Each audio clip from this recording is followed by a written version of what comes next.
Great. That always makes me startled, but I was prepared for it this time. So, hello and welcome, everyone. My name is Maria Carnamola. I'm the Executive Director at Gathering Ground. I'm a white woman with medium length brown hair that is down today. I'm wearing my favorite color today, an emerald green top with a V-neck and a patterned light green scarf and brown rimmed glasses. On behalf of my entire team, I want to welcome you to today's briefing for such a time as this, the Nowness of Reparations for Black People in New Jersey with Jean-Pierre Brutus and Assatta Mann. Today's briefing is made possible with the support of the Robert Wood Johnson Foundation, the Stone Foundation of New Jersey, and the Grunning Foundation. If this is the first time you're joining us, we're delighted to have you and welcome. And we hope this is the first of many programs you participate in. If this is not the first time you're joining us, we're excited to have you back. Again, this session is being recorded and the recording will be available on YouTube. We ask that you reserve your questions for the last 20 minutes. We have a Q&A, a designated Q&A at the very end. If you have a question and you don't want to come on camera, we encourage you to either direct message myself or any of the Gathering Ground team members, and we'll ask the question on your behalf. Any discussion of and in New Jersey cannot begin without consideration of land and labor. Land and labor acknowledgements are tangible political admissions of the ongoing violence of the settler colonial state and our own implicit participation in it.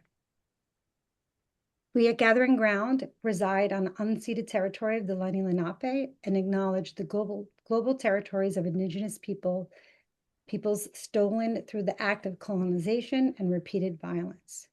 We encourage you to acknowledge the indigenous people of the land you're currently residing on and or where you come from, and invite you to add it in the chat. You can learn about the original caretakers of the land in which you reside by looking it up in the link shared in the chat. I'm specifically currently residing on Muncie Lenape land. And so love to see where some folks are joining in from. If it's not necessarily Lenni Lenape, feel free to add it to the chat.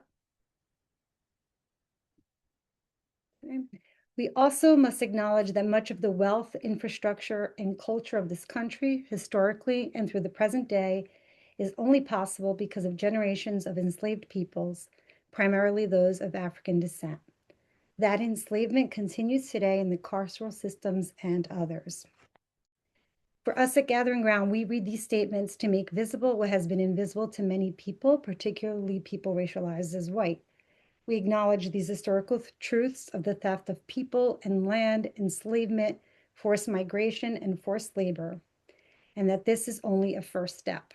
We encourage everyone to support the organizations and people, most of whom are people of color, and some of you in this room today, who have carried the weight of advancing racial justice and social change. Before I turn it over to our special guest today, I just want to tell you a little bit about Gathering Ground. Gathering Ground creates irresistible, justice-centered gatherings that ignite dialogue, learning, action, and collaboration in solidarity with all people and in service to the creation of a fair and just world. We offer a variety of programs designed to address systemic issues and empower individuals to become agents of positive change. From community engagement initiatives to collaborative learning experience like our briefing today, each program is developed and crafted with the needs of our community in mind and with the overarching goal of cultivating a culture of equity and justice. I'm going to take advantage right now and tell you a little bit about exciting upcoming programming and hopefully get you excited that you'll register. We have a 4-part workshop series coming up with Dr. Franca Roybal Fernandez on decolonization. It's going to run from April through the second week of June. Session 1 is scheduled for April 17th, 2026. Registration link will be available soon.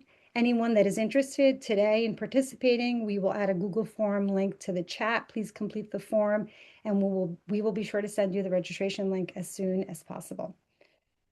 I also just want to remind folks we have an Elevating Equity reading and discussion group. I have some of our current participants in this room today. I'm excited to see you.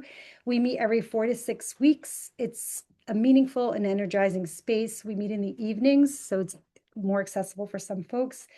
If you're interested in joining, please email myself or Casey. Our next date is April 9th at 6:30 p.m.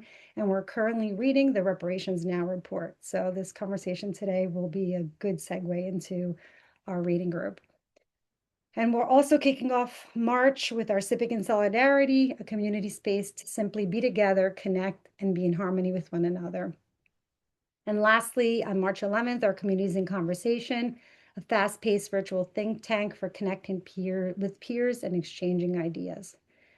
All links will be in the chat, and so we hope you register for any or all of these, and we look forward to seeing you. I want to recognize the people who've been working on today's briefing, my fabulous team, all in green background. We have Casey O'Brien, our Director of Programming, Anaya Brown, our Communications Associate, Alyssa Prevost, who's not here with us today, but she's our Operations Associate, and our newest team member, if you haven't yet met her, Maria Espinal Mena, who's our Community Engagement Coordinator, and who will be out in Camden tomorrow. If any of you are going to the Dominican celebrations, Maria will be out there meeting some of you, so we're excited to have her in community. And of course, our special guests, Assatta and Jean-Pierre. I want to thank you all for making this a priority in your busy day and your busy schedules. And we hope again that this is one of many programs that you join us for. Like many of you today, we deeply admire the work that the New Jersey Institute for Social Justice has been doing and are proud to be committed partners in helping to amplify their efforts. And we're so thrilled to have two members of the team with us today. Jean-Pierre Brutus is a senior counsel in the Economic Justice Program at the New Jersey Institute for Social Justice, where he leads the Institute's reparations advocacy. He previously worked at Legal Services New York City, representing tenants facing eviction, and holds a degree from Georgetown University and Northwestern University. And Assatta Mann is the community organizing manager at the New Jersey Institute for Social Justice. She previously worked at the League of Women Voters of New Jersey and has extensive experience organizing advocacy campaigns and electoral efforts across the state. She is a New Jersey native and a graduate of Rutgers University, Newark. You can find more about Assatta and Jean-Pierre and the Institute on their website, and the link will be in the chat. And now, without further ado, I will turn it over to our esteemed guests. So Jean-Pierre, I think you're kicking us off. Yes, thank you so much, Maria. I appreciate it. Thanks for the kind introduction. And thank you to Casey and thank you to the Gathering Ground team. It's a pleasure to be here this afternoon. I want to thank you all for taking time out of your afternoon to join us this afternoon. I'm here with my colleague Assatta Mann. This is actually Assatta's anniversary of being at the Institute. So I just want to give a big shout out. It's really a pleasure to be Assatta's colleague. So I like to celebrate her and to shout her out for that. And yeah, we'll get into it, and hopefully you'll learn a little bit of something today about the work that we're doing at the Institute regarding reparations. And I look forward to the question and answer. I'm going to share my screen now. We've got a little presentation for you. I've got my slides. Sa's got her slides, and yeah, we'll get into it. So here we go.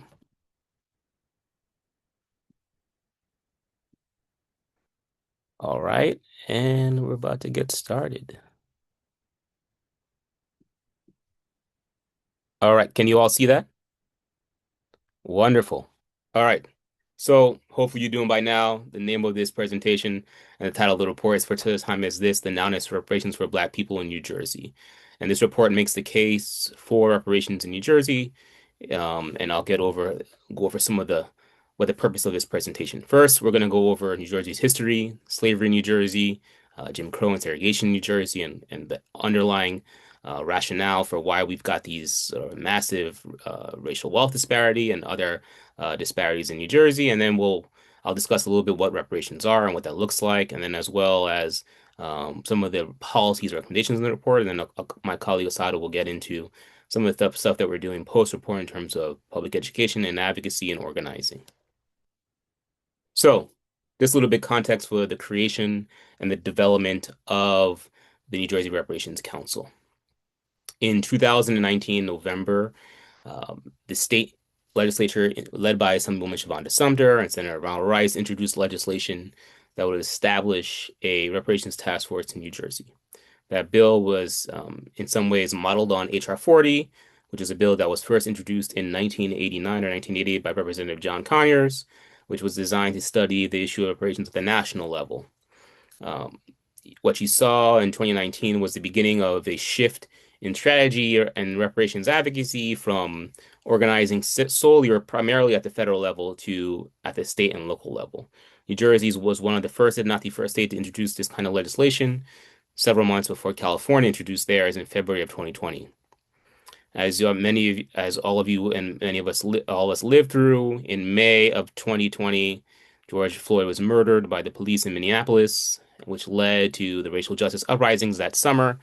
The state of California was able to take advantage of that zeitgeist and pass legislation in support of establishing a task force in California in the fall of 2020. Here in New Jersey, we could not even get the bill heard for a hearing. All right. When Ryan Haygood, our president and CEO, and other leaders in the state met with legislative leadership, they would ask Ryan and other folks, like, why are you so focused on the term reparations? Why not use something else? Why not call it a racial wealth gap task force or a racial disparity task force? In part because they said if reparations made people feel uncomfortable, viscerally uncomfortable. And they also said, maybe why not call it a Black Lives Matter task force, right? Anything but reparations. And so at the Institute, we decided that we would call our campaign to establish this task force called Say the Word. All right, we wanted to normalize, socialize, destigmatize. We wanted to make reparations common sense and commonplace here in New Jersey.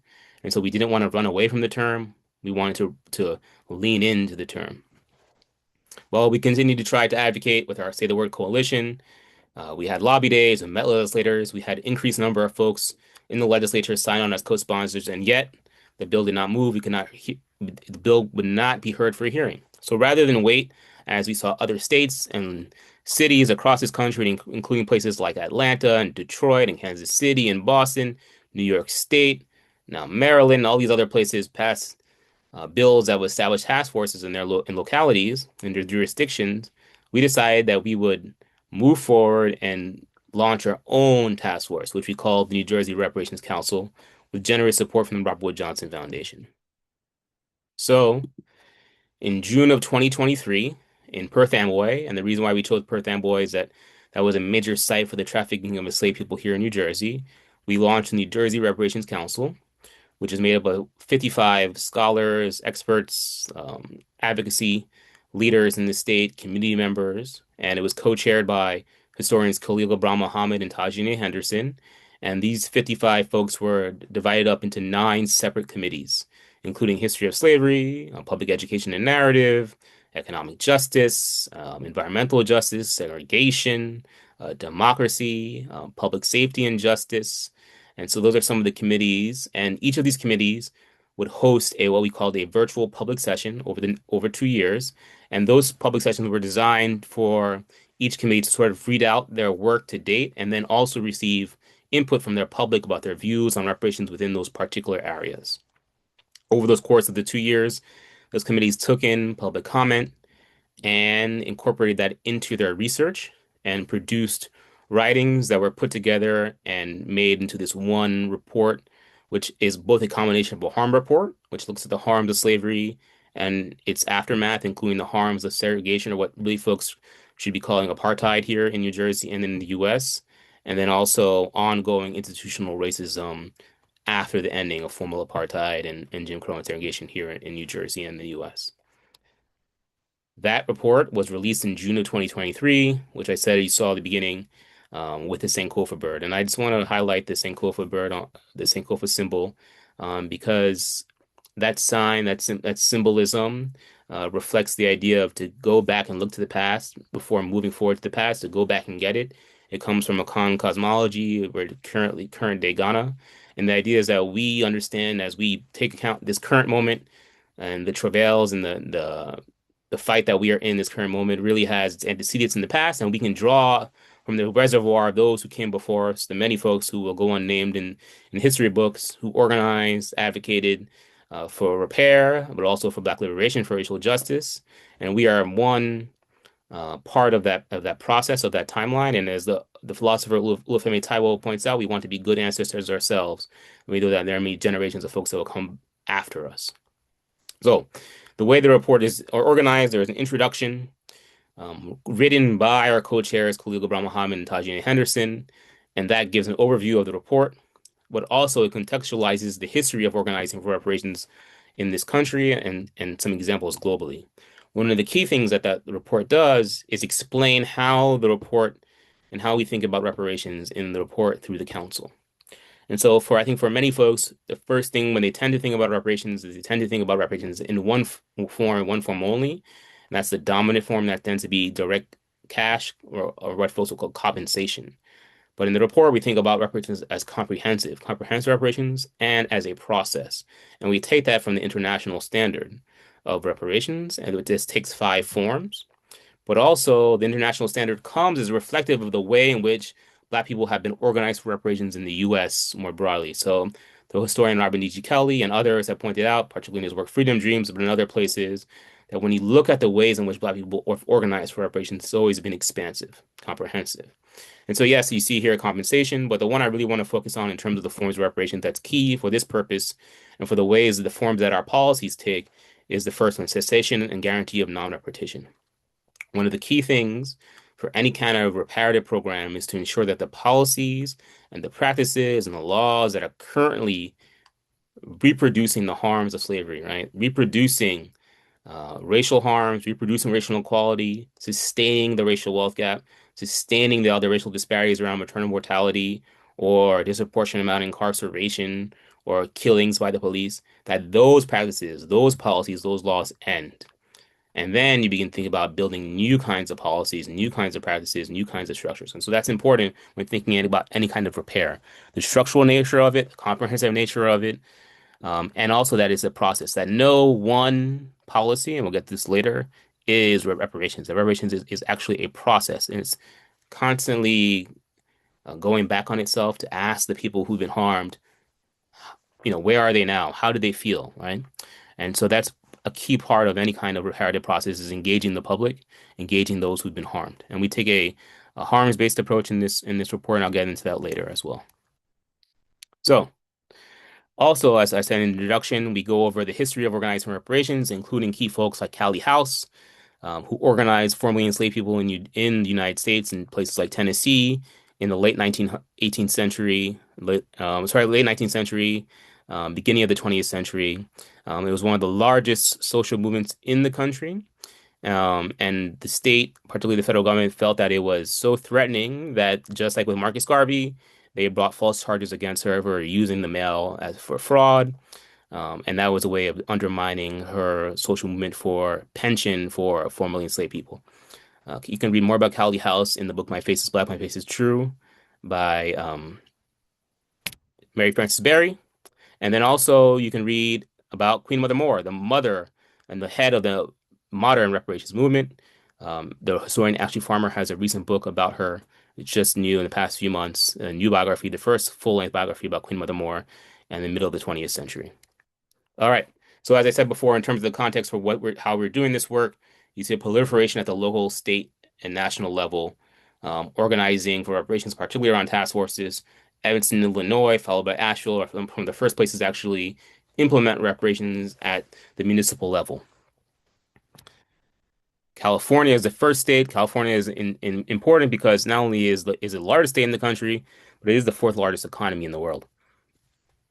And it introduced its report is encyclopedic, and I say that because it's 1,500 pages long.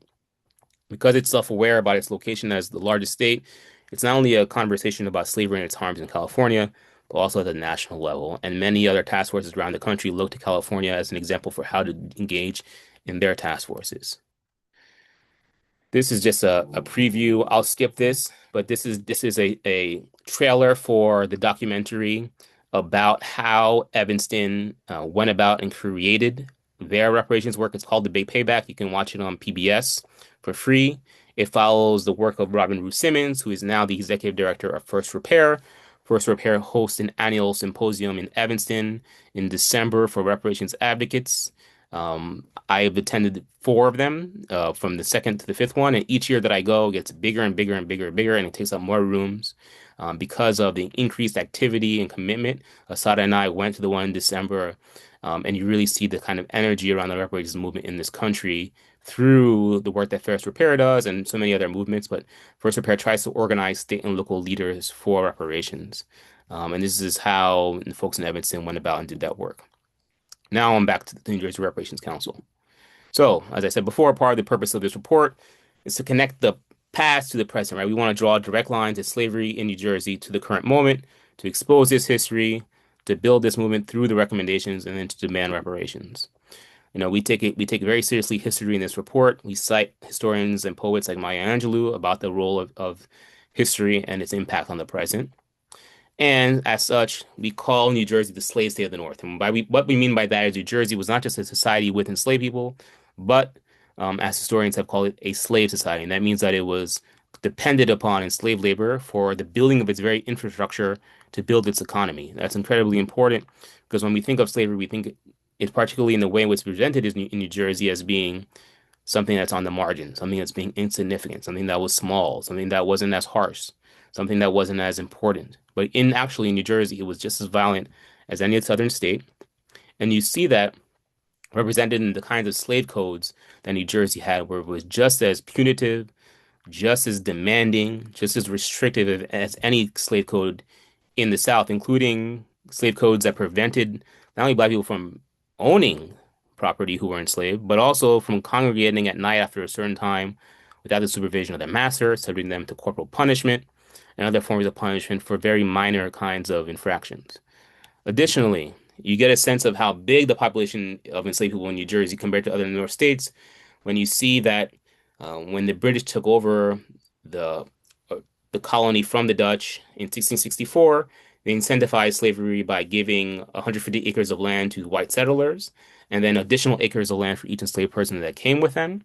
So by 1830, of the enslaved population in the North, two-thirds of them resided in New Jersey. New Jersey was the only state in the North to not support Abraham Lincoln in either of elections that he won.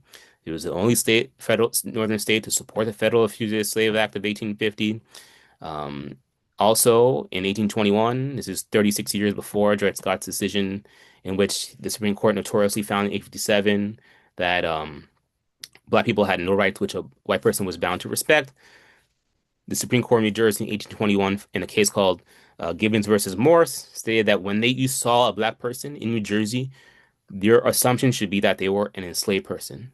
And so the creation of policing in New Jersey was shaped around this idea so that police officers, sheriffs, and other watchmen assumed that to see an enslaved person or see a Black person was to see an enslaved person, and that Black people who professed their freedom were lying essentially, and they had to demonstrate their papers.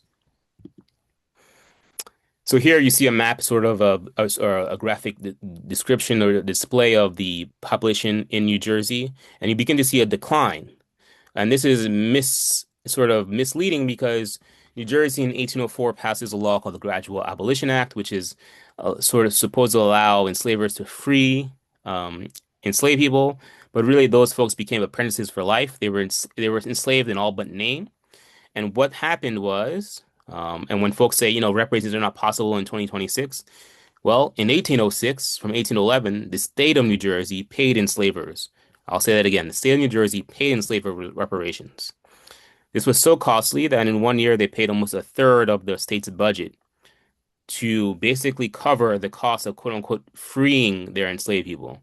So the state was providing enslavers the cost of the labor that they were losing by quote unquote freeing their enslaved, but in reality they never freed enslaved people. They were still apprentices for life. They were enslaved for life. The state had to stop this practice because it was too costly. Enslavers were taking advantage of this program, and it reflected how much the state valued Black labor, how much reliant it was on enslaved labor. And so this is a kind of reflection of the dollars and cents of enslavement and really in really, Black and white terms. Also, as I pointed out, thinking about the present moment where people are asked to show their papers, demonstrate their citizenship, you know, often folks will look to the 1930s in Western Europe, right, to think about this kind of moment. And the US has its own history of this kind of authoritarian kind of practice, particularly for people of color. As so many Black thinkers and other people of color have pointed out in the 1930s and 1940s, right, when you're looking at critiques of fascism, you don't need to look at colonialism as the antecedents for that, right? And here in New Jersey, right, as I pointed out, New Jersey would allow slave catchers, quote unquote, to come from the South into New Jersey to seek Black people who had emancipated themselves from slavery in the South, or even to kidnap free Black people. The Cannon Johnson Company is an example of this, but we use this example to show Black people organizing to push out slave catchers. So they're to push out folks who had come to try to kidnap Black people and bring them back down to the South. And there's an example of people organizing against that in a Black town called Timbuktu, named after a town in the African continent. Part of I, wanted to show the images in this report. I want to give a shout out to my colleagues on our communications team who really put these beautiful images together. And we wanted to show Black life who weren't directly under slavery to show the beauty of it. And this is an example of that. So I want to give a shout out to Jake and Wendy Liz for helping to put that together. Now, one of the key things I just want you all to think about is given the commitment of New Jersey to slavery, the depth of slavery in New Jersey, the way violence permeated every aspect of slavery in New Jersey, the way it shaped New Jersey's economy, its politics, right? You have universities like Princeton and Rutgers that benefited from slavery, its faith institutions, but slavery also shaped the health outcomes of enslaved people. It shaped also the over-policing of Black people. Also, it's New Jersey's democracy, which prevented Black people from participating in the democracy in full kinds of ways, eventually enshrining white supremacy by preventing Black people from being able to vote, even if they were free, right after the enslavement. All of this laid the groundwork for the shift to Jim Crow and segregation in New Jersey. And what I want you all to think about is not this is not a clean break. It's not just slavery and then move to this. It's a sh slight shift. And what you see on as a key part of that is this violence that's permeating Jim Crow and segregation. The reason I use Jim Crow specifically because yes, there were several unequal facilities here in New Jersey, including in leisure facilities like Atlantic City, like at beaches. And we start off with sort of the racial violence in this moment. This documented lynching of Mingo Willie Jack here in New Jersey in the 1870s.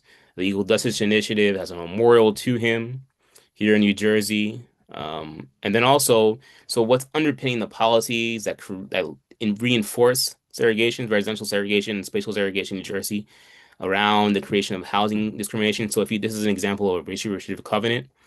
Those were in deeds. What you see often in these deeds is that the exclusion of Black people and other non-white people in the deeds is next to things that are associated with devaluing the property.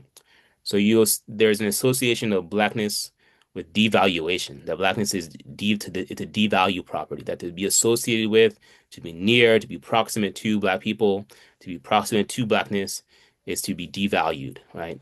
Economically. And so you see this over and over again, these racial restrictive covenants.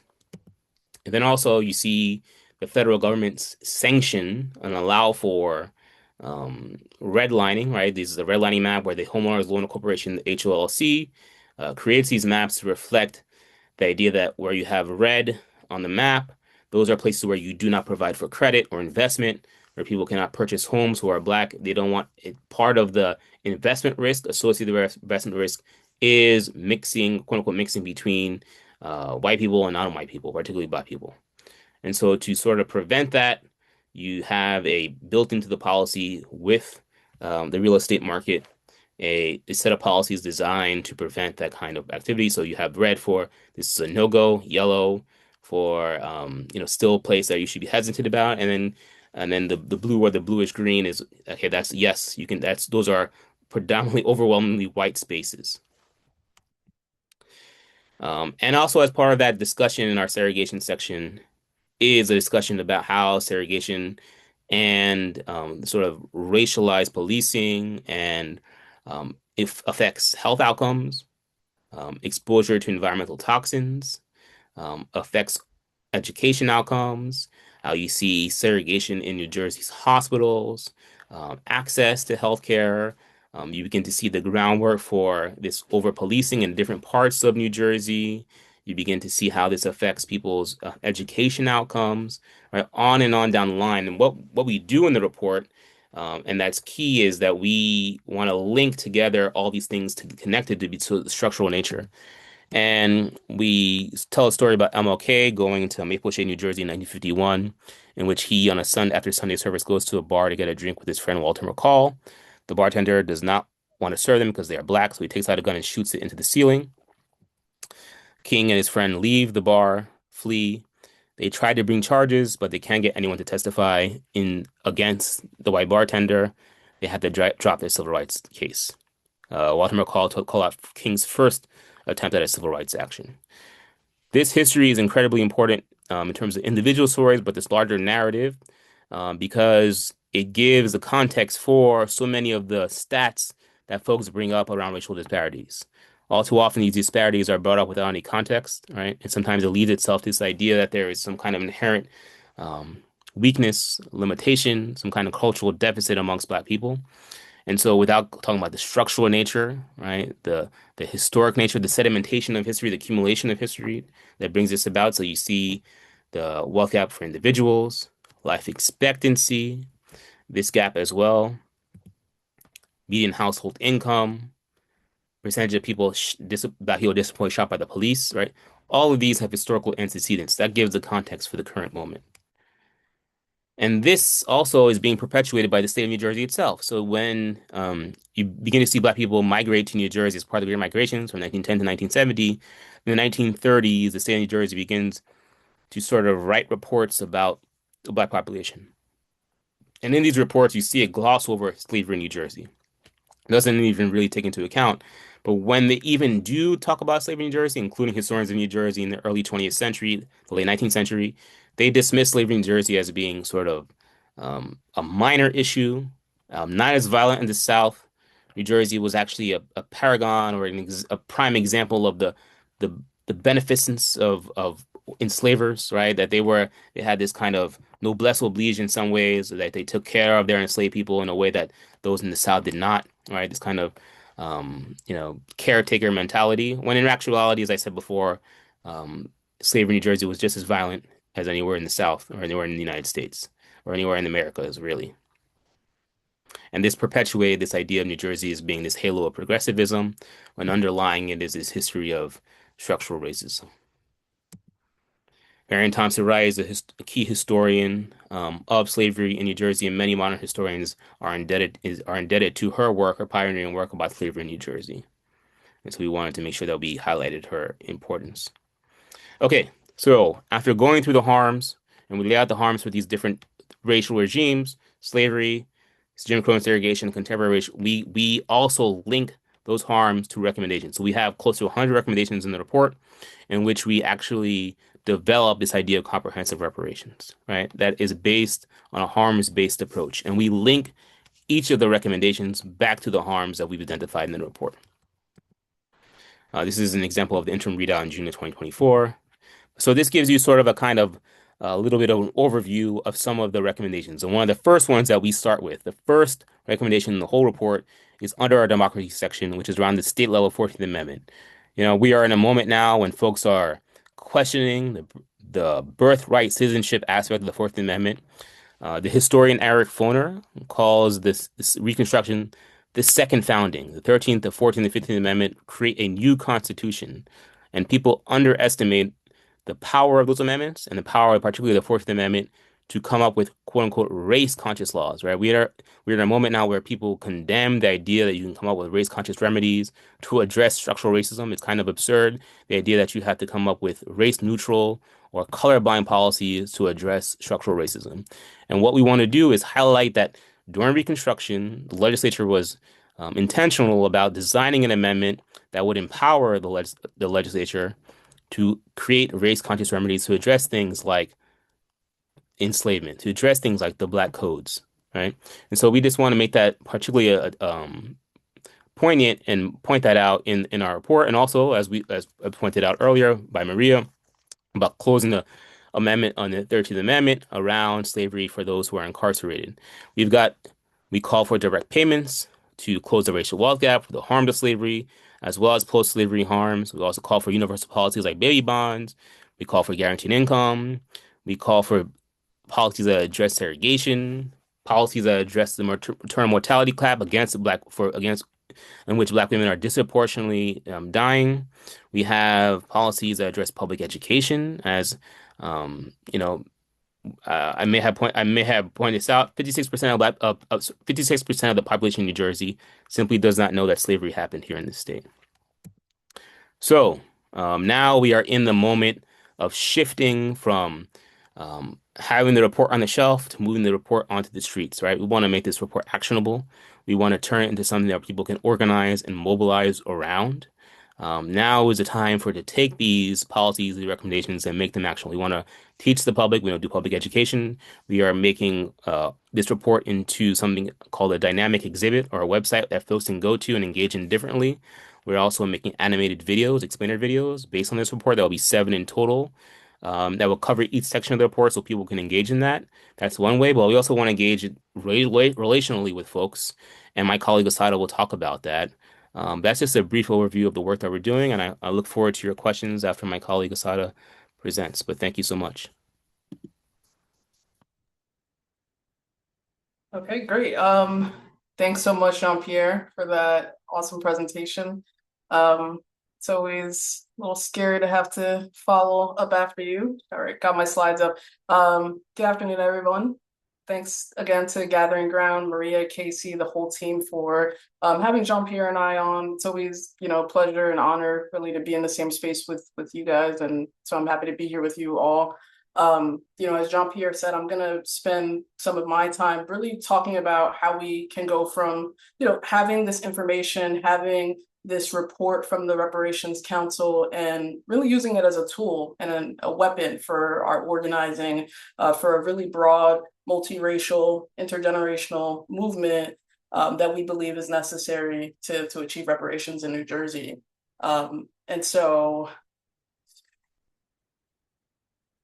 Okay. So really quickly, just want to cover a few things that, I'm going to spend some time talking about. First, my goal is that we all walk away not only understanding what reparations is, how to define it, what the harms are that, call for reparations, but also understanding why now, 2026, is the perfect moment and is really a defining moment for truth and repair in New Jersey. As Jean-Pierre said, it's really important. We have this symbol of Sankofa that we use and we reference. It's very important that we can look back and learn from past movements, successful movements for justice and for transformative change to learn lessons, right, and ground ourselves and how we can also make change happen for our generations and hopefully within our lifetimes, right? And then finally, we'll dive into the how and what the Institute is doing, some of the strategies that we're using to build out this movement, but more importantly, how you can fit in and what are some of the action steps that you can take to join us in this work. Before we dive in, we do have this survey, and there's a QR code here on the screen. If you're able to scan it with your phone, I think it would be wonderful for you to fill it out. I'm also going to put the link in the chat. You give me 1 second for anybody who's not able to scan the QR code. And, this is a reparations belief arc survey. We're borrowing this from our colleagues and our comrades in this struggle over at Liberation Ventures, who created this survey that's really meant to help us understand better how people are understanding reparations in this moment, what their level of support is for reparations. Do they believe that reparations are due? I think many of us on this call probably believe reparations are due, but some of us may not believe it's actually possible, something that can be turned into reality. Some of us may have varying opinions on what historical events actually deserve redress and repair, and some of us may have varying levels of action that we're willing to take, right? And so, especially when we talk about how much people support reparations or believe it's necessary, but don't believe that it's possible. We call that in our colleagues at Liberation Ventures and another group called Bliss Collective. They coined this term called the hope gap, right? And so I would ask that each of you takes just about a minute or so to fill out this survey. It's 10 simple questions, and we invite you to be honest. It's not a test. There's no trick questions in here, but this survey is going to really help us to better understand what type of organizing, education, and advocacy strategies will be the most effective for our movement.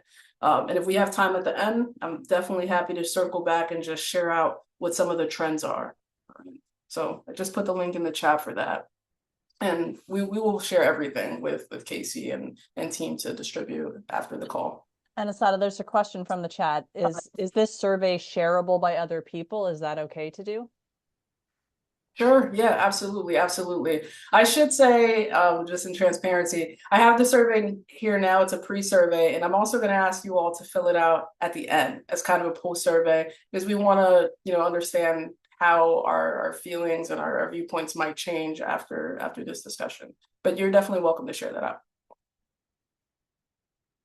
Okay, so first, I want to start by talking about this moment, and just really trying to ground ourselves in what is happening. I'm sure we would all agree that this is a very fraught moment, to say the least. I'm sure many of us on here, we wake up every single day, we read or listen to the news, and we feel angry, right? Maybe we feel sad and heartbroken, or even scared at what we're seeing, right? And so it's important that we're able to name and understand what is going on right now, and understand the fact that we're living in a moment of democratic backsliding, growing fascism, and also an effort at historical erasure of our truths and our history, right? Jean-Pierre mentioned that this is the 250th anniversary of the nation's founding, Declaration of Independence, and 250 years after people then were declaring independence from an unaccountable power. We're witnessing across the country kind of a return to those things, right? Something that's antithetical to the values that underpin the American independence movement, right? And so when we look across the country right now, we're seeing all types of terrible things. I don't have to tell you, there's mass federal agents running around the country, tearing communities apart, violating constitutional norms, right? We're seeing organized efforts to control what students can learn, right? And what communities are allowed to remember. Educators are being intimidated, book bans, curriculum restrictions. We're seeing libraries and exhibits, museums dismantled, right? There's criminalization and a crackdown on dissent, protests, and free speech itself. We're seeing government institutions and departments and the resources and services that they provide to the most vulnerable communities being gutted. And really underpinning all of this, is this growing economic inequality, right? Every single day, there's an increase in the divide between the top 1% of people who control more wealth than the other 99%. And really all of this amounts to a deliberate attempt to narrow our collective memory, right? And really to shrink our democracy. And it's not accidental, it's not random. I'm sure all of us on this call know that this is an intentional backlash against recent gains in racial justice and equity, and it's a backlash against multiracial democracy. And so it's important that we start there, because the reparations work that we're doing, it sits directly, squarely in the struggle, and it calls for us to resist these attacks, right? Not silently, but loudly resist these attacks on freedom and, frankly, human rights that we're witnessing right now. And that's on a national level. If we look more closely to the conditions here at home, what we find is that, and you guys can let me know if you agree with this, but what we find is that New Jersey often is presenting itself as, this progressive blue state, a state that's enlightened and living in a post-racial society. But the reality is, in New Jersey, we've never fully confronted our history, right? And as Jean-Pierre said, we collaborated with the Eagleton Institute out of Rutgers, and to launch a poll that found that 56% of residents don't know that slavery happened here in New Jersey, right? That's a startling number. We're also living in one of the wealthiest and well-resourced states in the country, but there's this enduring legacy of slavery. The enduring legacy of slavery is visible when we look at all the stark disparities that exist for many New Jerseyans living here, especially Black New Jerseyans, right? We have disparities sharply divided along the lines of race and class in nearly every major aspect of life, whether it's health, education, incarceration, right, environmental issues, school segregation, and wealth, right? We have in New Jersey this really astonishing $643,000 racial wealth gap that separates Black families from white families in New Jersey, right? And then that is the result of, and comes directly from, there's a through line directly from New Jersey's existing and enduring legacy as the slave state of the North, right? At the same time, we all just witnessed New Jersey elect a new governor, right, Mikey Sherrill. And so Mikey Sherrill was elected by an overwhelming majority of Black voters. In fact, 94% of Black voters voted for Mikey Sherrill. And so that shows us that, you know, Black folk in the state remain a really decisive moral and political force. We also know that New Jersey's population is growing increasingly more diverse, right? We look at the 2020 census data, the most recent census data. It shows that, you know, New Jersey's child population is more diverse now than New Jersey's total overall population, and that future, we can deduct from that future generations will continue to be diverse. That's in a state where the demographics of our legislators and other elected officials really don't reflect that reality, right? And so, you know, I bring that up because I think it's an opening for us to think about cross-racial solidarity, right? We're also in a moment where communities are hungry for accountability and real transformation. I think we can see this evidence by some recent moments. You know, these are just a few, but just recent moments like the striking down of the county ballot line, right? And the election of people like Senator Andy Kim. Some of these moments let us know that right now, our communities are questioning institutions, right, and seeking new models of accountability. And so, you know, at the Institute, we are very ready for this moment. We believe that now is the perfect time to be organizing for reparations and transformative change. Really, and if not now, you know, like we always have to ask the question when, right? Because I think, as Jean-Pierre's story earlier about just the inability of our state elected officials to say the word reparations, right, and do a study, not even necessarily taking decisive action, but a study. We know that people will always, especially those in power, people will always be willing to kind of kick it down the road, right, and then sweep something under the rug. And so some people may categorize and frame reparations as something that is, you know, unrealistic or maybe divisive, or something that should wait for a time that's less politically divisive for us right now, or, you know, to not, I guess, challenge people and elected officials, people in power and elected officials who on other issues sometimes are our allies, right? But again, you're very committed to bold truth telling right now. And so if now is not the right moment, not really sure when is, right? And so we loudly scream that we need reparations now. At the same time, we have to be really clear-eyed and honest about the terrain that we're organizing on right now, right? And so there are challenges, and if we're serious about winning, if we're serious about organizing, we have to be honest about that. We have to have a clear-eyed assessment and not have wishful thinking. So there's definitely challenges, right? And so I want to name some of those challenges up front, and just talk about them a little bit. First, we're confronting a broken public memory, right? As we just said, many residents, in fact, the overwhelming majority, 56%, don't know that New Jersey was a slaveholding state. And they don't know about the state's role in the domestic slave trade, segregation, redlining, racial covenants, or in a whole host of things. And, you know, when our history is hidden and it makes harms feel accidental instead of structural, right? And so when harms feel accidental or random, repair may also feel like something that's unnecessary. And we have to be clear that this lack of awareness, this broken public memory, this ignorance, it's not random. It has been politically produced and manufactured, right? Through book bans, curriculum battles, and truly the sanitization of narratives. That has all made truth harder to access. And so we're organizing in a moment where truth itself is contested. That's a major challenge for us.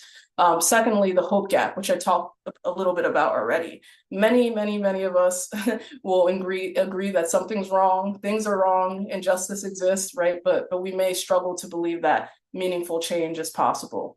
And that doesn't come out of nowhere, right?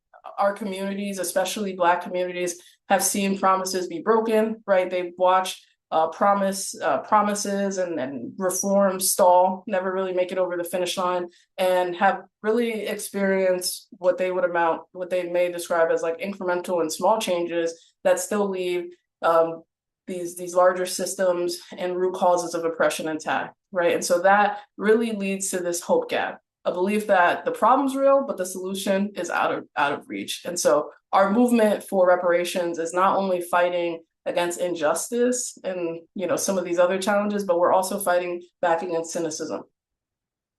I'm sure it's no surprise to all of you that we have very low civic engagement across the board, especially in New Jersey. Civic participation remains really uneven in how it's experienced. We have very low turnout elections, especially in some of our largest cities, which happen to be some of our most diverse communities. There's limited, if not, non-existent participation at public hearings, right? And a really minimal awareness of how local government works and operates.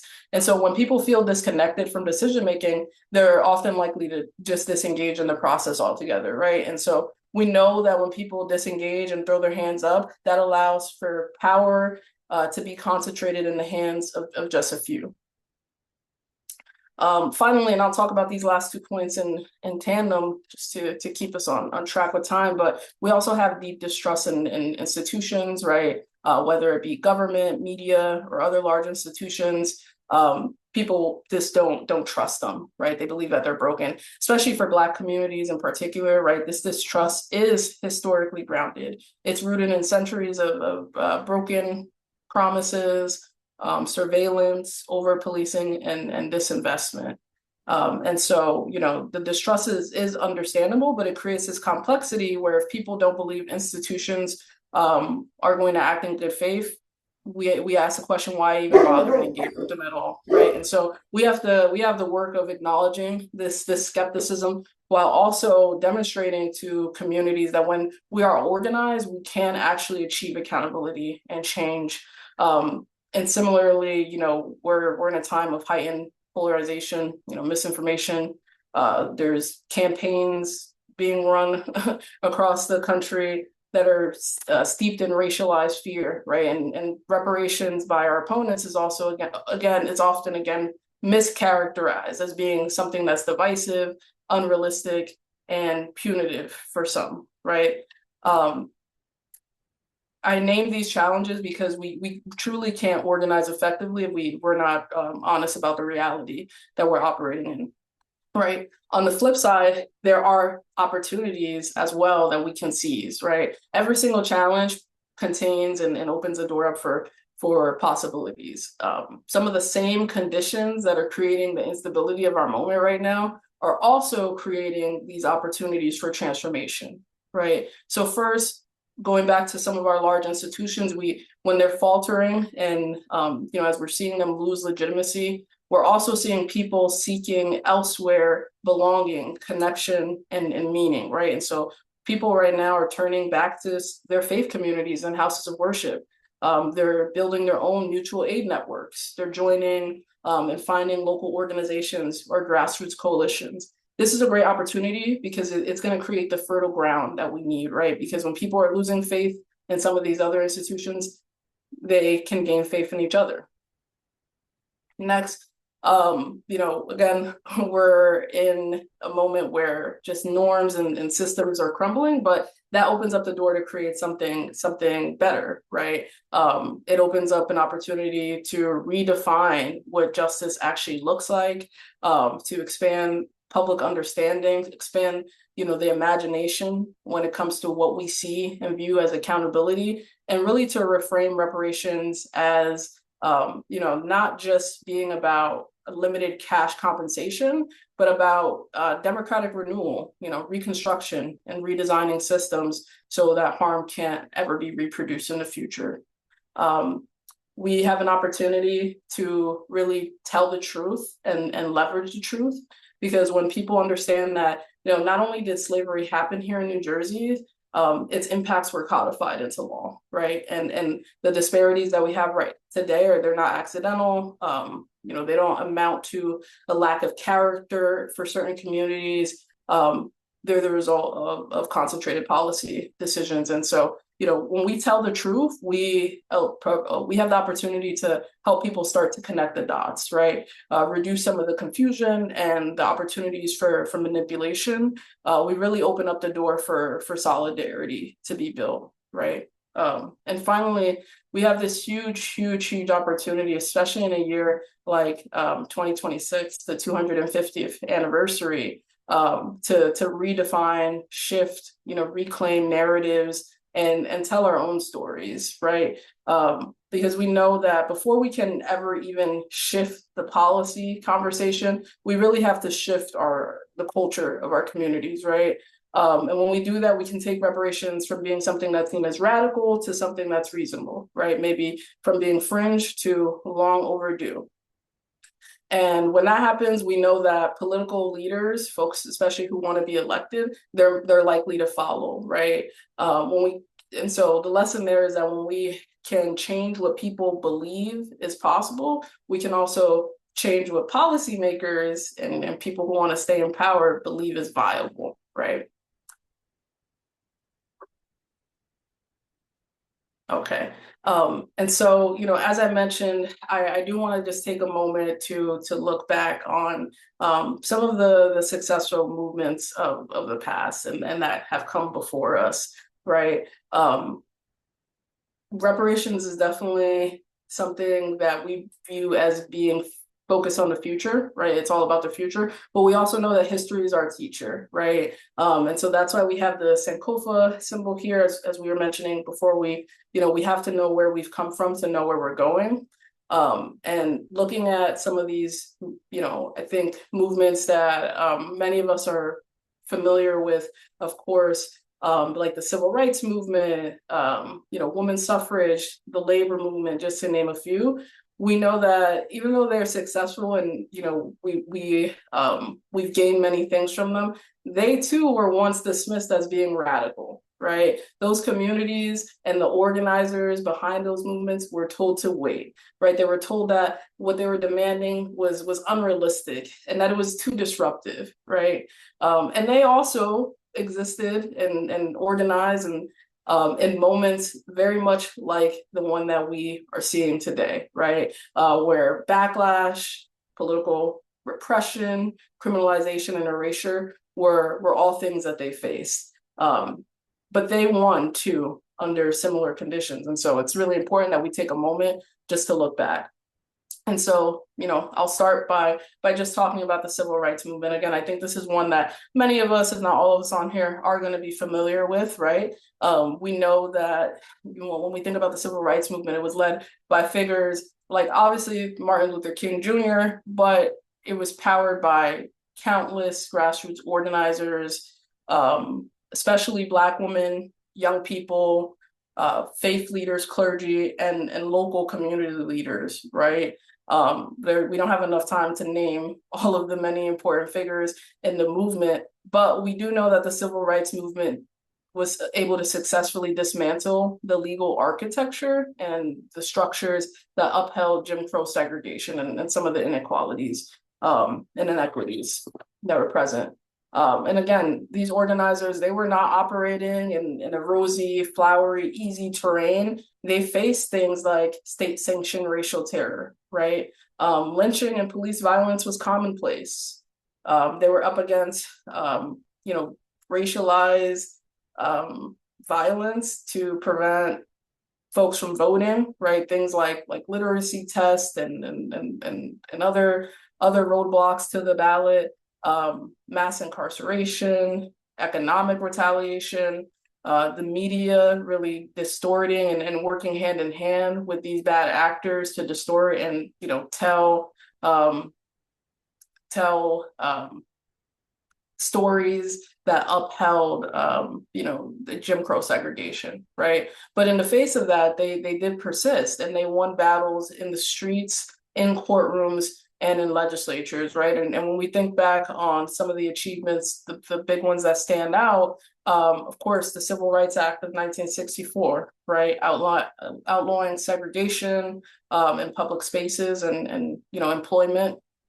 We have the 1965 Voting Rights Act, which prohibited racial discrimination in voting, right? And obviously since has been gutted, but was one of the most successful pieces of legislation to come out of this moment, right? And they did not achieve these things. Don't let anybody tell you that it was easier then to organize, or that these weren't hard fought battles. They were. But the organizers of the civil rights movement, they won by using time-tested best practices for organizing, right? Like mass direct action, taking, using their bodies and using the economic leverage, their spending power, right, to stop business as usual, right? We think about things like the Selma and Bloody Sunday marches, or the Montgomery bus boycott. They were also using, namely the NAACP, right, using strategic litigation to fight some of these battles in the courts. They understood that they also had to win hearts and not just minds, right? So they used moral framing that really was focused on exposing this contradiction that existed between American democracy, as it was being sold and told, versus the actual racial apartheid that existed on the ground in the country, right? And most importantly, they were creating spaces in their communities and for grassroots organizing at the most local levels, and sustaining it and scaling it and growing it over time, right? And so, we know that the movement didn't just secure legal reforms, it actually redefined who democracy was for, right? It expanded citizenship and really laid the groundwork for some of the subsequent racial justice movements to come. Certainly the reparations work that we're doing now, but Black Lives Matter, right? Say Her Name, and all other types of movements that we've seen since then.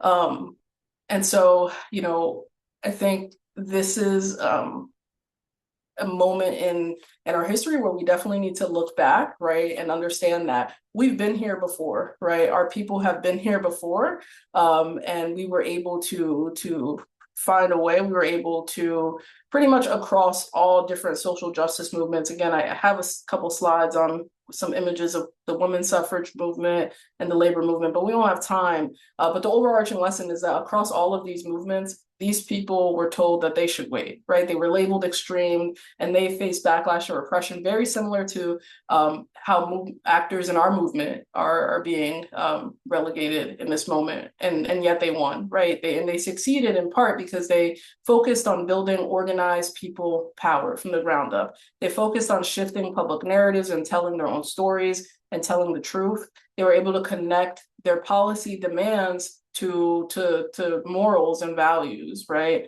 And at the end of the day, they refused to water down or really dilute their demands. And so we know that the work that we're doing for reparations, it stands in this lineage, right? And so we have to draw lessons. Not everything will fit this current moment. Things definitely need to be adapted for now, but there's definitely a lot for us to look back on and learn, okay?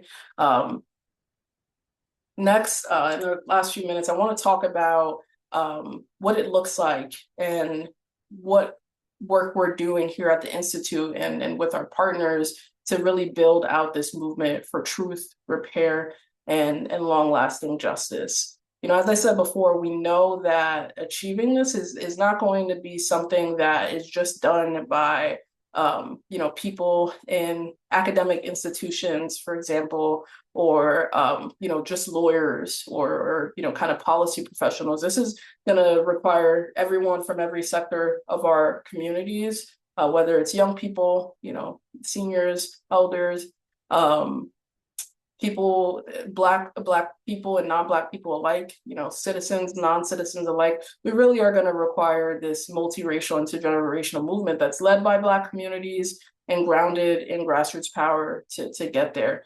And so I want to share some of our strategies for building out that movement. First, we really have to focus on public education and shifting the narrative. I think JP would agree, but that 56% number really haunts us and keeps us up at night. And so our work primarily has to start with engaging folks in public education, right? We have to be able to uncover and expose some of the hidden histories of slavery, but also post-slavery racial violence and harms that happen in New Jersey. And while doing that, we have to normalize reparations as something that's logical, it's necessary, and frankly, it's overdue, right? We have to shift reparations from something that's seen as controversial and fringe to something that's seen as inevitable. Not a matter of how, but just a matter of, or if, but just a matter of when, right? And doing this work also is going to require us to equip our communities, empower them with the tools, the resources, the knowledge, the skills that they need to tell their own stories, right? We're not only trying to shift policy, but imagination, because when people can imagine the type of repair and envision, a better tomorrow, then they'll be able to also to start to demand it. Second, we're very, very focused on community organizing and really base building, right? In our organizing, we're working to center the communities who have been most impacted by the legacy of slavery, right? But for our allies, we're also inviting you into this fight and to organize alongside Black communities, because we know that when we have this larger informed base that's ready to act, whether it's because they are attending some of the program we're going to put on, like hosting teach-ins, trainings, whatever it may be, that they're going to have the power needed to act, right? We're also investing in aligning movements, right? We're doing coalition and movement building by uniting faith leaders, educators, artists, organizers from all different movements, so that we can build shared demands and coordinate our action. We're planning to engage in things like direct actions, right, and mass mobilization. We know that we have to keep the pressure on and create urgency. So we'll be doing that through things like rallies, protests, days of action, and most importantly, mobilizing people to go to their town councils or state legislature meetings to speak up and to testify. And then finally, of course, the policy advocacy work, right? We know that repair really, it can't be symbolic, it can't be rhetorical, right? We have to have, number one, concrete commitments from public officials, but then we also need to see them do the work of introducing and passing legislation, and then ultimately implementing it, right, and being accountable. And our work, all of this work is really guided by a few core values for us. I know we don't have much time to dive into them and just break these down, but really quickly for us, we're centering building power, growing grassroots leadership, being accountable to Black communities. We want to stay flexible and innovative. We're always focused on the future, the tomorrow, right? And being bold truth tellers.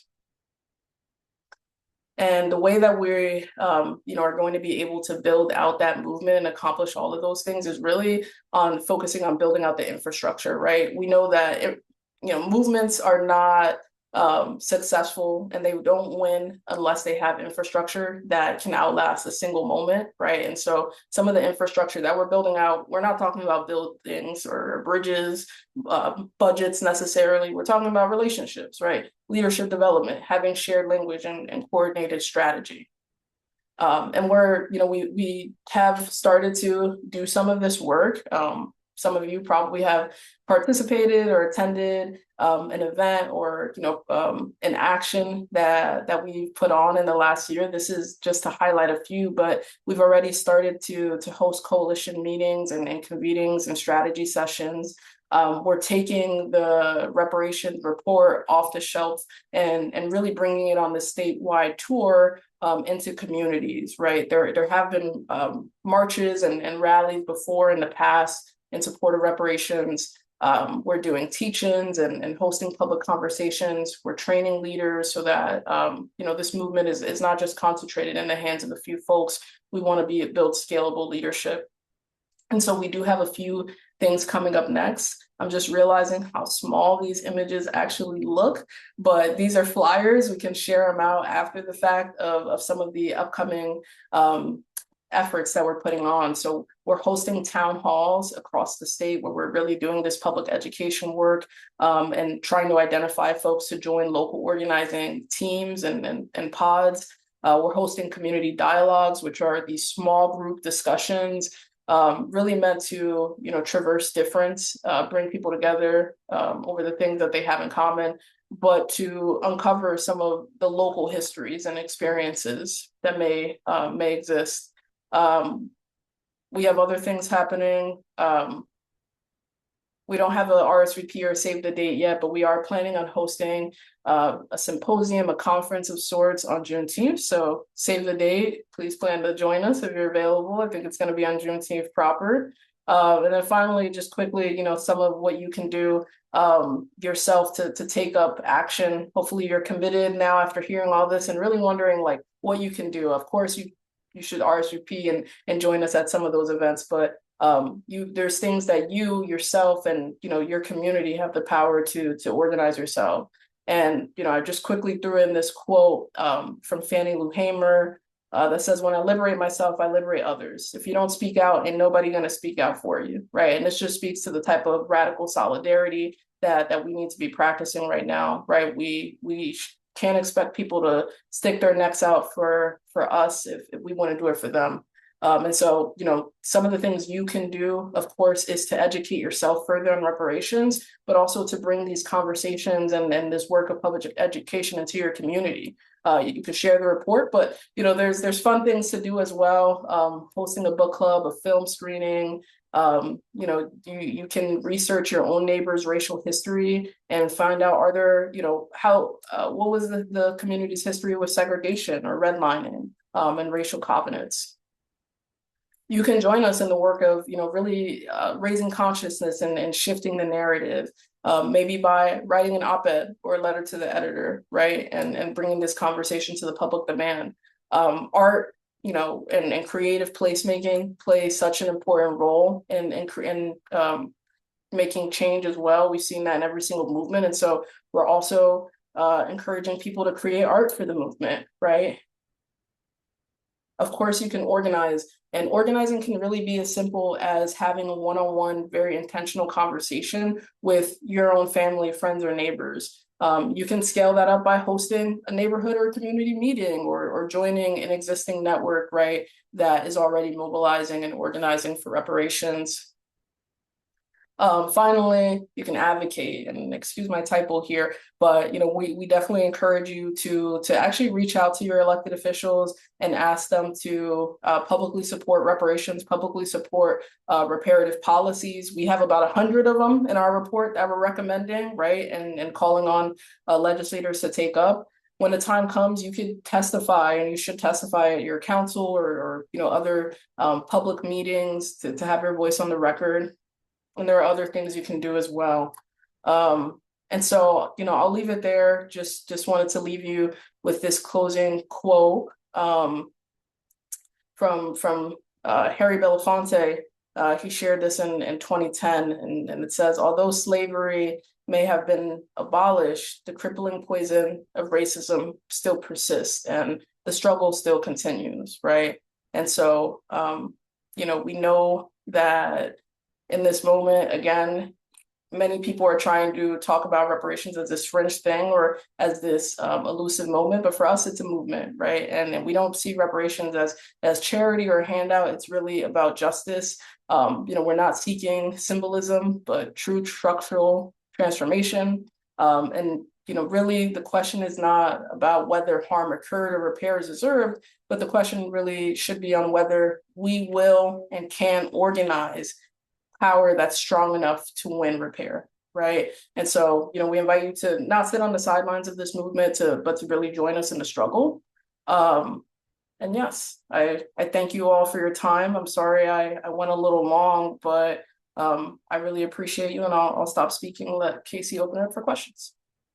Thank you so much, Assatta and Jean-Pierre. Folks, light up with the emojis and reactions if this landed for you. Drop it in the chat. Just huge thanks to both Assatta and to Jean-Pierre for sharing in a very condensed format all of the incredible information and the research that has been done over a 2-year period in developing this report in the first place, for trying to bring to light that erased history of our own state and our own knowledge, and for the work that you and the Institute and your partners are doing in trying to now bring this report, as you said, into action, into our daily lives. What strikes me is all of the ways in which people can get involved in ways that work for them along this process, right? I love the fact that you can create art for this movement. You can participate in conversations. Some things that folks don't know, but you can know, is that you can actually train as a facilitator to hold these conversations in your own communities, in the locations where Jean-Pierre and Assatta and the Institute are going for these town halls and these community dialogues. And so that's all information that we will share out after the fact. Gathering Ground is thrilled to be a part of a group of people across the state that are trying to also help with this public education aspect, right, of bringing this conversation here today for all of you and for the recording that will go out publicly. It just there's a lot of opportunity to be able to engage, to be able to learn more, to educate ourselves on this process too. So again, huge thank you to all of you. We have about 10 minutes left in our time here today. So I want to open the floor to participants if there's questions for Assatta and Jean-Pierre. And what we'll ask you to do is either use the raise hand function so that we'll call on you to come off mute to ask your question, or to drop a question in the chat. Even if we can't get to a question today, we'll hang on to these questions. We'll share that back with Assatta and Jean-Pierre and, see if there's resources that you can be directed to, etc. Eric, I see your hand up. Please go ahead. Is there a document that can be shared that creates talking points for city residents to propose resolutions for their city councils regarding reparations? Yeah, hi Eric. Yes, we do have a cover letter, and we did have a resolution that we prior to the launch of the council that we shared, that we have and yeah, we can share something like that urges your city council, and we have close to 18 city councils and 2 county councils that have supported resolutions in support of reparations task force. So yes, we do have model legislation and a cover letter to accompany that as well. With that document, and I appreciate that response, is it possible to list the cities that have already approved it so they don't get hit up again? Yeah, we on our website, if you go to njisj.org/say the word, the list of cities and all the locations are there. They're all listed there, just if you want to take a look. Thank you. Hmm. Great. Thanks, Eric. Who else has a question? There's a lot of love in the chat. I'll say that much for everything that you've shared.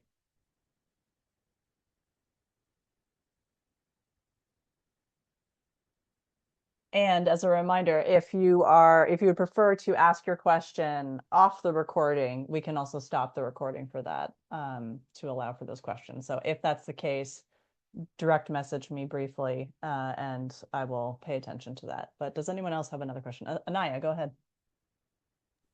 I don't want to jump in front of anyone if folks do have a question, so I'll take like 3 seconds if anyone else wants to jump in.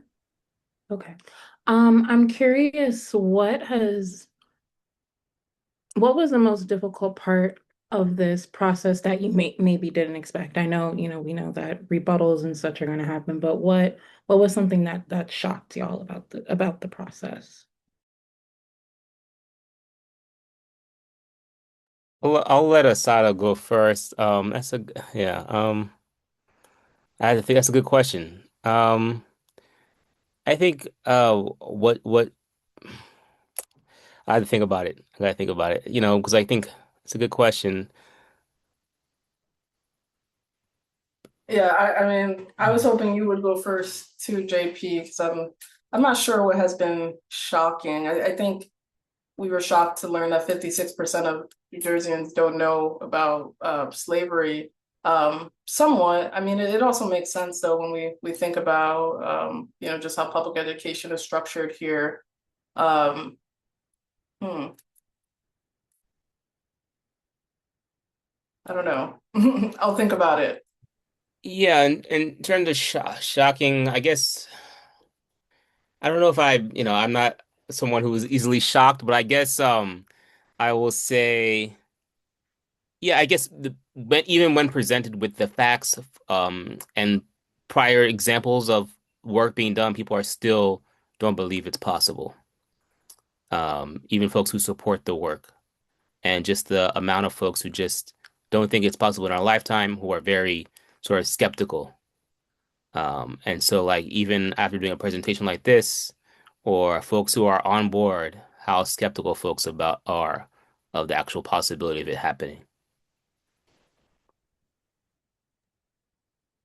And I might take that another direction while folks are still formulating questions. Is there anything that shocked you in a good way?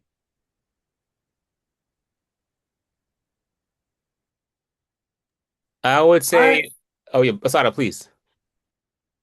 I would just say that personally, I found it really inspiring, I think, to work with some of the young people that like we've been organizing with, and just see how really committed they are to this idea of reparation as well. I think oftentimes like young people are left out of the conversation, right? When we see this movement, it's been going on for so long, so it's often led by our elders, right? And then people coming up. But especially we work with this one young man named Nathan. I'm not gonna give all his information, but his first name's Nathan. And I'll share it in the chat. Actually, he wrote this wonderful op-ed about the role of young people in this movement, and just how there is no future, right? And so there is no movement for reparations that doesn't meaningfully include young people. And then so across the state, we've been having these conversations, doing these trainings. We do youth organizing, and young people are really drawn to this idea. They think it's an issue for them as well, right? All right. Thanks, Asada. Yeah, and I would just say pleasantly, I've seen, folks start book clubs and have shown tremendous interest in the report. I think that's been a pleasant surprise to see, and people follow up and actually engage and actually follow through. So that's been really great. Wonderful.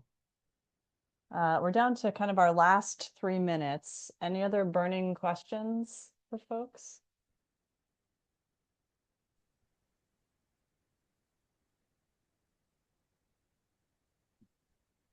Stephanie, I wasn't sure if that was a hand raised or not. I'm not going to put you on the spot. Yes, you've got a question? Go for it. Yeah, it's not really a question. I'm just glad I did put this in the chat. I'm just glad that we're having a conversation.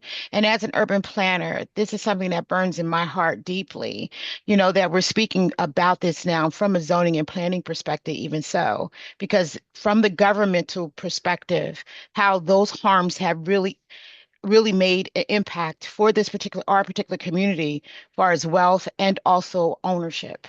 So I think it's really great that we're having this conversation, that we are going back to the fundamental practice of why we are at this point. So I think this is excellent. Thanks so much, Stephanie. Yeah, go ahead, Jean-Pierre. Thank you so much, Stephanie. Yes, and in the report we go in deep into the zoning practices used in the state of New Jersey to to reinforce and create segregation, and we do have some recommendations to try to address that, to repair those harms. Right. So we're coming up on the last couple of minutes before we close. I've just dropped into the chat contact information for Jean-Pierre and Assatta. You will, of course, also get that as part of the contact sheet after this recording is done and after the session is over. That'll come out in the next couple of days with the resources from Jean-Pierre and Assatta and the Institute. For those of you who indicated you were comfortable having your information shared, your email will appear on that contact sheet. For those of you who elected not to, your name and your organization and your title will appear, but not your email, just as a reminder to folks. And it'll just be the folks that actually attended today. But we are excited to be able to continue talking about this. I don't know, for folks who remember, the reading group that Gathering Ground holds is actually working its way through the Reparations Now report currently. So we've read the first couple of sections. Our next meeting is in April, on April 9th, I think, and we're going to be making our way through the second section of that report. So if folks want a place to be able to unpack more and read more and talk more, please get in touch here or get in touch and involved with the other institute groups and other folks that are in your community doing this work too. Thank you, Anaya. Anaya just dropped in our contact information for staying connected to Gathering Ground specifically, but we hope that you will stay connected to Assatta and Jean-Pierre and the work that the Institute is doing. And together we can start to spread the word and start to make a difference here. Maria Carnamola, any last words before we close out for the day? Yeah, there's so much. My brain is just kind of thinking about everything that Jean-Pierre and Assatta shared. And of course, we are committed to helping the Institute in this work. And so this is, one way that we thought we could help amplify the work that they are doing and get the word out on the reparations report. So I want to thank both you, Jean-Pierre and Assatta, not only for sharing insights, but providing directions for all of us on how to move forward and how to assist you in this work. So we're excited to be here, and we definitely will look for ways to partner again with you to help any way we can. So stay connected to us, stay connected to the Institute. I want to thank you all for being here today, sticking around. Lots of important information that was shared. I just want to remind folks that, and I don't know if this is what you meant, Jean-Pierre, when you were talking about people don't think it's possible, if it's, just in terms of like financially, like people just don't want to make that commitment, that financial commitment to reparations. But we certainly commit a lot of dollars to tons of things that should not be in either the state budget or congressional budget. So I think last time I checked, it was like $200 billion in corporate welfare that usually end up in the pockets of the wealthiest. So reparations is indeed possible. We just have to continue to imagine it and talk about it and make it part of, normalize it in all our conversations, because it is overdue for sure, like Assatta said. So thank you all for being here. Stay connected, and we wish you a wonderful rest of the day. Bye, everybody. Thanks so much. So much, everyone.